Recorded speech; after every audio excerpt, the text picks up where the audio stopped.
AOC says so many people in this country hate women. Oh, geez. Even the guy at the party who pulls out a guitar is like, way to ruin the fun.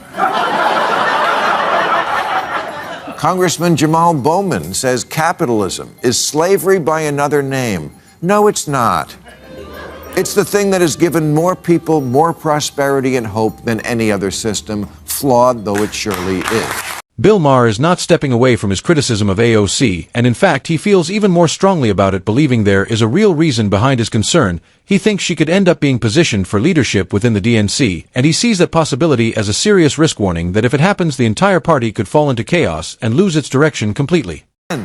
Something like the free market is kind of synonymous with America, and if you don't like it, I don't know how you can say you love this country. You know who loves this country? You know who's not constantly complaining about what happened 200 years ago and who's not obsessed with seeing America through colored glasses and shaking off the stench of what irredeemable privileged assholes we are? Immigrants. Years ago, Bill Maher was already sounding loud warning bells about Kamala Harris, but Democrats ignored every signal, pushed ahead anyway, and ultimately drove the party straight into a political disaster in the 2024 election. Now he's back again sounding the alarm, this time going after AOC and what he calls a progressive fantasy version of America that he thinks is completely disconnected from reality. And he's not holding anything back this time. Maher isn't being subtle or careful. He's coming in hard with full-force criticism and making it clear he sees real danger ahead if this direction continues. Mandani are not Democrats. They'll be the first to tell you that. They're democratic socialists, and that's a very different thing, and I don't think people know that yet. I don't think people realize we already have a lot of socialism.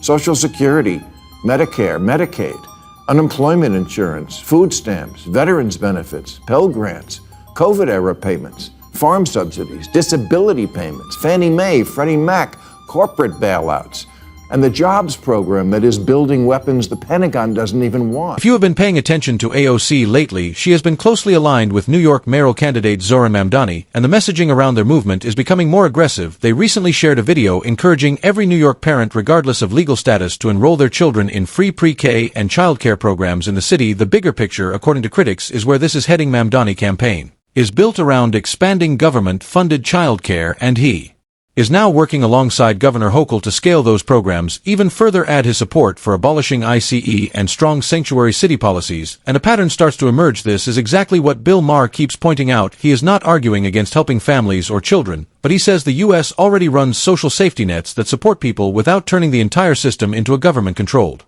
model. He warns that pushing too far into full-scale socialist-style policies could leave cities like New York feeling over-bureaucratic and overwhelmed, like a permanent waiting room of government control. DSA are radicals about this concept, and radical economic policy is always ineluctably married to radical social policy.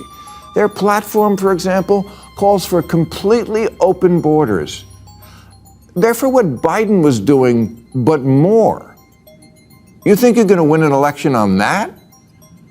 This just seems like more extremism at a time when Americans are begging both parties, please, could just one of you act normal? If you thought Biden was controversial, Bill Maher argues AOC operates on an entirely different level. Put them side by side and the contrast becomes obvious. Biden, for all his criticism, generally stays within a moderate framework.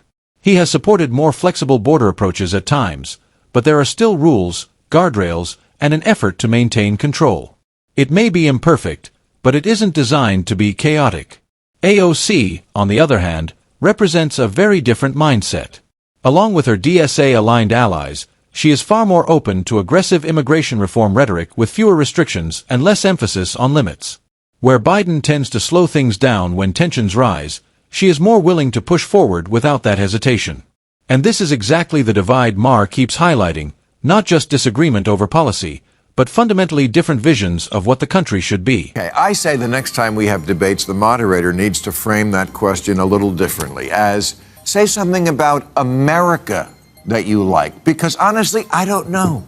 why the people who are fighting for this country so hard even want it anymore. And this is where Bill Maher says things start to feel strange. Why fight so hard to lead a country you constantly sound angry at? If someone truly loves something, they do not spend every week tearing it down with criticism that never seems to stop. With AOC, the pushback feels constant and automatic, like it never switches off. No matter what happens, whether it is economic gains, stronger jobs, or improving paychecks, there is always another wave of outrage ready to go without pause or acknowledgement that something might be working, and that is the difference. He keeps pointing out calling out problems is normal in politics, but there is a line between trying to fix a system you believe in and treating the entire system as if it is beyond repair. One is accountability, the other starts to look like deep frustration, and over time voters can sense that difference even when it is not openly stated. A country that started out bad and will always be bad, founded on an unrelenting history of sucking and unable to change. But we have changed a lot. Democrat Cori Bush tweeted, "This land is stolen land and black people still aren't free." And this was on the 4th of July. Really? Not that I give a shit about the 4th of July. I've never been a rah-rah guy. But I am a perspective guy. And that's what too much of the left has lost, perspective. Bill Maher's broader point, as he frames it, is something you can't really unsee once it clicks. There's a growing tendency on parts of the left to describe America as if it's a collapsing dystopia rather than a messy but still functioning country. In that framing, even routine political criticism can start to feel like total system rejection. He points to examples like controversial social media claims about black Americans not being free in the United States as an illustration of how rhetoric can escalate beyond grounded critique. The argument isn't that inequality or injustice doesn't exist or shouldn't be debated, but that statements which ignore obvious social and political progress risk turning serious discussion into a simplified, almost cartoon version of reality. And this is the pattern he keeps returning to. When every issue is treated as existential collapse and every flaw as proof the system is fundamentally rotten, the message stops sounding like reform and starts sounding like total disillusionment. At that point, he argues, it shifts from policy disagreement into something closer to a brand built on constant institutional contempt. 72% of black people under 30 are optimistic about their future in America. Way more than white people the same age. And as far as the land goes, yes, I guess we could change the name of Captain America to Captain Stolen Land. But honestly, to all the people who start every public event now with one of those land acknowledgments where they say, "I'm standing on land that was stolen from the proud indigenous people of the Chumash tribe," I say either give it back or shut the fuck up. Bill Maher takes another swing here aimed at what he sees as political theater, arguing that a lot of modern progressive politics has become highly staged messaging driven by emotion and symbolism, but lacking real-world impact. He points to land acknowledgments as an example, saying that while they publicly recognize indigenous history and past injustices, nothing meaningful usually follows after the statement, no policy change, no restitution, and no structural shift, just the ritual and then back to normal life. For him, the concern is not whether the history is valid, it is, but whether the performance is replacing action, and when harm is acknowledged publicly but nothing concrete is done to address it, the gesture starts to look more like branding than reform, and that is his core frustration, a political culture drifting into optics-first storytelling where looking aware matters more than actually fixing what is broken. Ask any of them why they came here, and they will tell you the same thing. Ron DeSantis put me on a plane.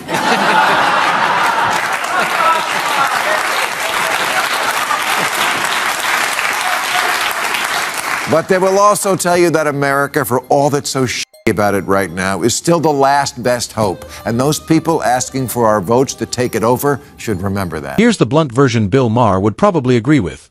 The idea that America hates women as a blanket explanation for elections like 2016 and 2024 is a stretch that doesn't hold up under real pressure. Most voters aren't sitting there doing identity calculations in the voting booth. They're focused on practical concerns like prices, jobs, borders, and stability. Hillary Clinton and Kamala Harris didn't lose simply because they were women, but because a sufficient number of voters, fairly or unfairly, didn't trust them with leadership at that time. That's the uncomfortable but normal reality of elections. Winners and losers shift based on perception, not just identity. Reducing those outcomes to misogyny flattens a much more complex picture into a single storyline and skips over the actual political and strategic reasons behind voter decisions. And this is where Maher's broader point comes in. When every defeat is reframed as oppression, it stops being analysis and starts becoming avoidance, and once that happens, there's nothing useful left to learn or fix. If she had some deprogramming, she could be such a fantastic candidate. What do you mean deprogramming? Well, she just doesn't.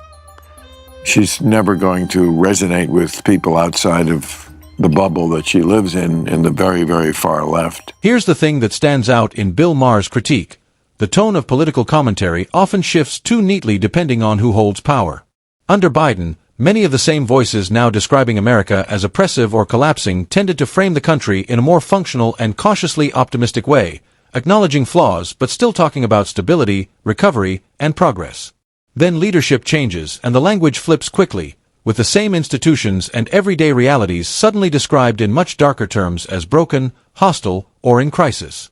Maher's point isn't that criticism is invalid, but that the intensity of the narrative seems to track political convenience more than consistent principle, and when that swing happens so fast it naturally raises questions about how grounded the framing really is.